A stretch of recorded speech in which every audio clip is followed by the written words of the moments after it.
Uma vida com propósitos. Dia 12. Desenvolvendo amizade com Deus. Deus oferece a sua amizade ao justo. Provérbios 3:32. Aproximem-se de Deus, e Ele se aproximará de vocês. Tiago 4:8. Você está tão perto de Deus quanto escolhe estar. A exemplo do que ocorre com qualquer amizade, você deve se esforçar para desenvolver um relacionamento com Deus. Isso não acontecerá por acidente. É necessário desejar essa amizade e disponibilizar-lhe tempo e energia. Se deseja um vínculo mais profundo e íntimo com Deus, aprenda a compartilhar de forma honesta seus sentimentos, a ter confiança quando Ele lhe pedir para fazer algo, a se importar com aquilo que é importante para Ele e a desejar sua amizade mais do que qualquer outra coisa. Devo optar por ser sincero com Deus. O primeiro elemento fundamental de uma amizade mais profunda com Deus é ser absolutamente sincero sobre suas falhas e sobre seus sentimentos. O Criador não espera que você seja perfeito, mas insiste em que seja absolutamente honesto. Nenhum dos amigos de Deus que aparecem na Bíblia era perfeito.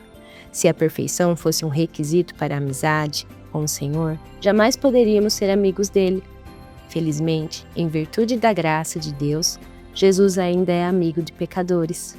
Veja Mateus 11:19.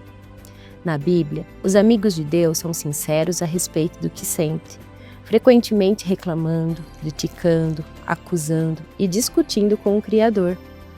Deus, entretanto, não parece ficar aborrecido com a fraqueza deles. Na verdade, até a incentiva. O Senhor permitiu que Abraão questionasse a respeito da destruição de Sodoma. Abraão importunou-se sobre o que seria necessário para poupar a cidade, negociando o número de 50 a 10 pessoas justas. Deus também escutou pacientemente de Davi as muitas acusações de injustiça, traição e abandono. Não destruiu Jeremias quando o profeta afirmou que o Senhor o havia enganado.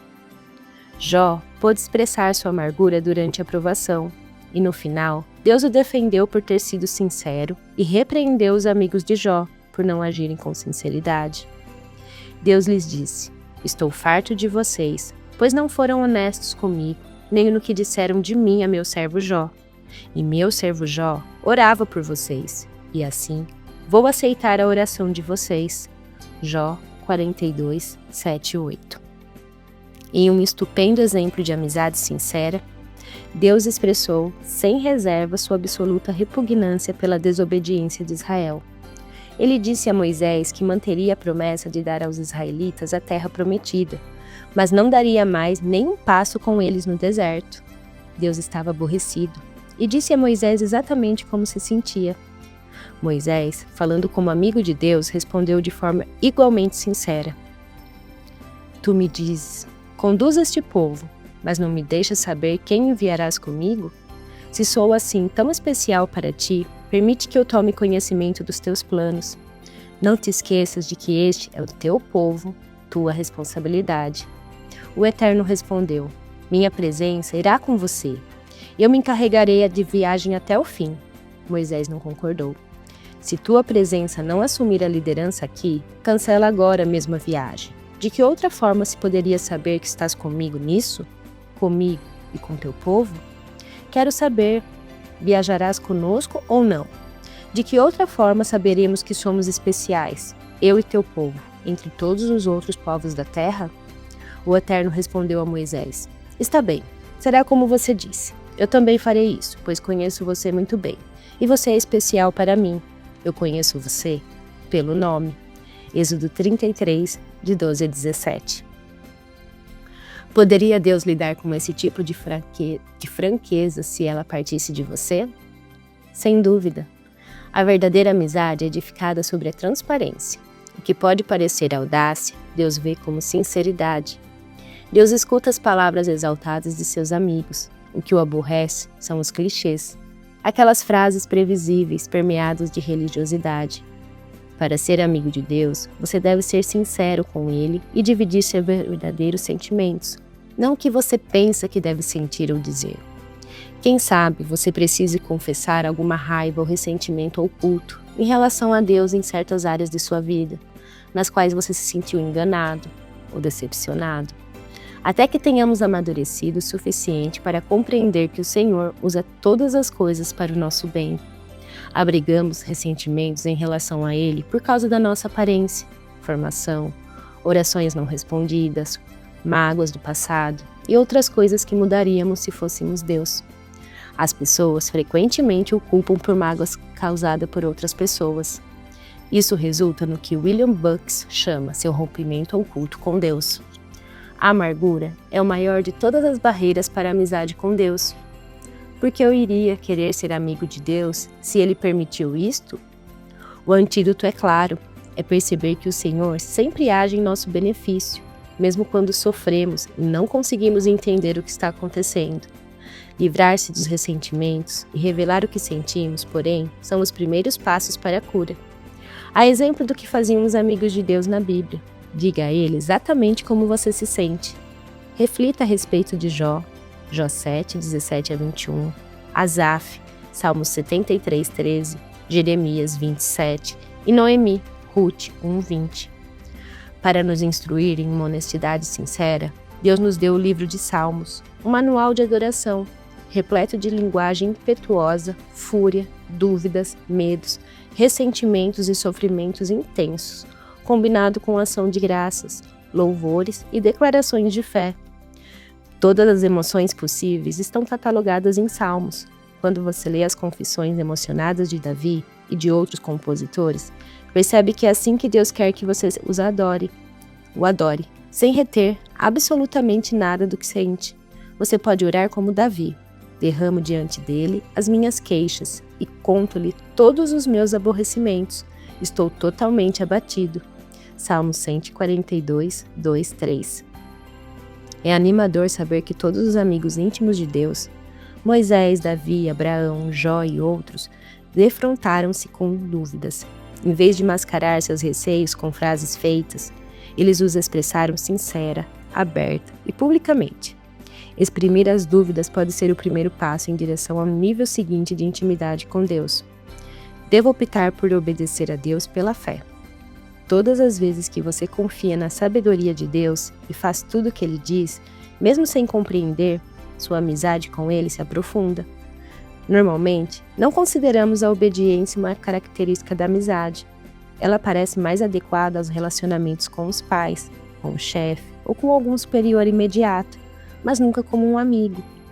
Jesus, no entanto, deixou claro que a obediência é uma condição para se obter intimidade com Deus. Ele disse: "Vocês serão meus amigos se fizerem o que eu ordeno." João 15, 14. No capítulo anterior, assinalei que a palavra usada por Jesus quando nos chamou amigos podia se referir aos amigos do rei, numa corte real. Embora esses companheiros íntimos usufruam privilégios especiais, eles também estão sujeitos ao rei e têm de obedecer às suas ordens. Somos amigos de Deus, mas não somos seus iguais. Ele é nosso amado líder e o seguimos. Obedecemos a Deus não por obrigação, medo ou imposição, mas porque o amamos e confiamos que Ele sabe o que é melhor para nós. Queremos seguir a Cristo por gratidão a tudo que Ele fez por nós, e quanto mais perto o seguimos, mais intensa a nossa amizade se torna.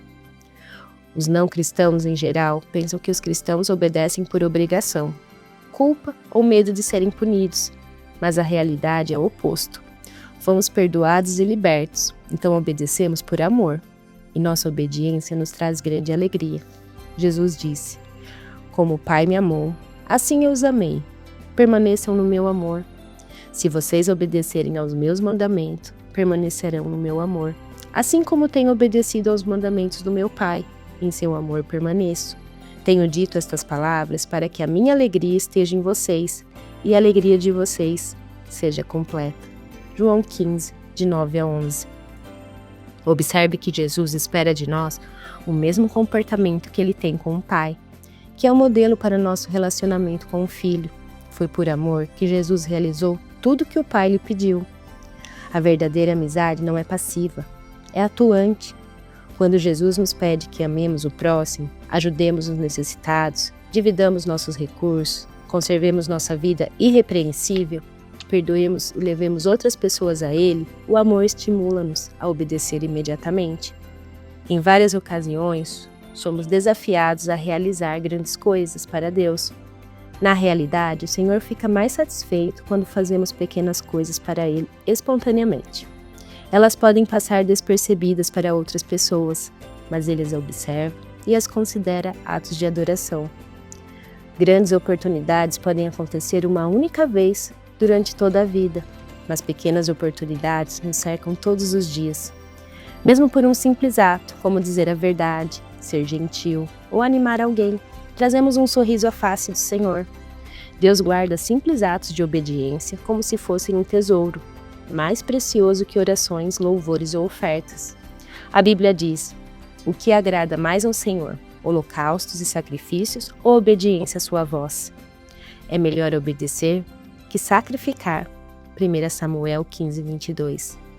Jesus iniciou seu ministério público com idade de 30 anos, ao ser batizado por João. Naquele momento, Deus falou do céu: este é meu filho amado, e estou plenamente satisfeito com ele. Mateus 3,17. O que Jesus fez durante aquelas 3 décadas que agradou tanto a Deus?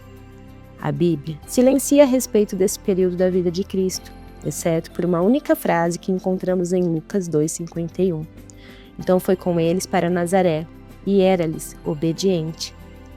30 anos agradando a Deus foram resumidos em 3 palavras: era-lhes obediente. Devo optar por valorizar o que Deus valoriza. É isto que os amigos fazem. Eles se importam com o que é importante para outra pessoa.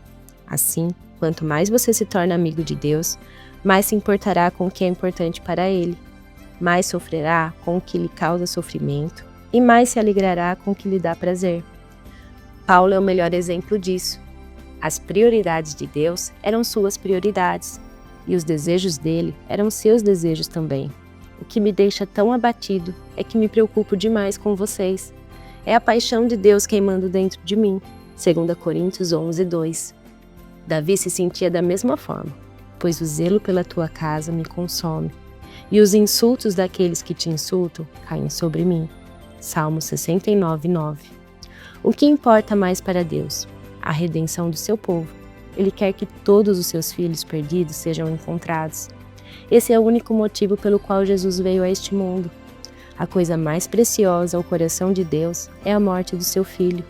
A segunda coisa mais preciosa é quando seus filhos comunicam essa boa nova a outras pessoas. Para ser amigo do Senhor, você deve se interessar por todas as pessoas ao seu redor, pois Deus se importa com elas. Os amigos de Deus falam dele aos amigos. Devo desejar ser amigo de Deus, mais que qualquer outra coisa. Os salmos estão cheios de exemplos desse desejo. Davi desejou apaixonadamente conhecer a Deus, expressando-se com palavras como anelo, anseio, sede e fome. Ele ansiava pelo Senhor e declarou: há uma coisa que realmente desejo do Senhor, o privilégio de viver durante toda a minha vida na sua presença, para descobrir a cada dia um pouco mais da sua perfeição e do seu amor. Salmos 27, 4.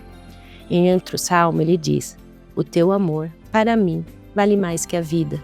Salmos 63, 3. O desejo de Jacó pelas bênçãos de Deus era tão intenso que ele lutou uma noite inteira com o Senhor, dizendo: não te deixarei ir, a não ser que me abençoes. Gênesis 32, 26.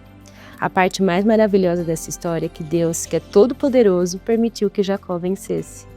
O Criador não fica ofendido quando lutamos com Ele, porque lutar exige contato pessoal e nos traz para perto dele. Lutar também é uma atitude apaixonada, e Deus gosta quando demonstramos paixão por Ele.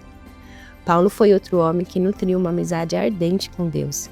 Nada era mais importante, era sua primeira prioridade, objeto de sua total concentração, e o mais importante objetivo de sua vida. Esse foi o motivo pelo qual Deus usou Paulo de forma tão grandiosa.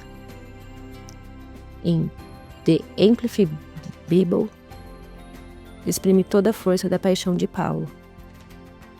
Meu firme propósito é que eu possa conhecê-lo, que possa conhecê-lo cada vez mais profunda e intimamente, percebendo, reconhecendo e compreendendo as maravilhas de sua pessoa, com mais clareza e intensidade. Filipenses 3:10.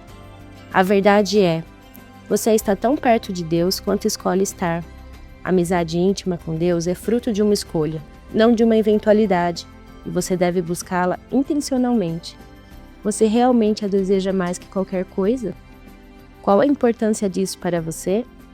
Vale a pena desistir de outras coisas por causa dela?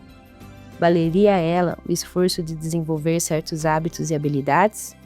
Talvez você tenha sido apaixonado por Deus no passado, mas perdeu aquele desejo. Esse foi o problema dos cristãos de Éfeso. Haviam perdido o primeiro amor. Faziam todas as coisas corretamente, mas por obrigação, não por amor.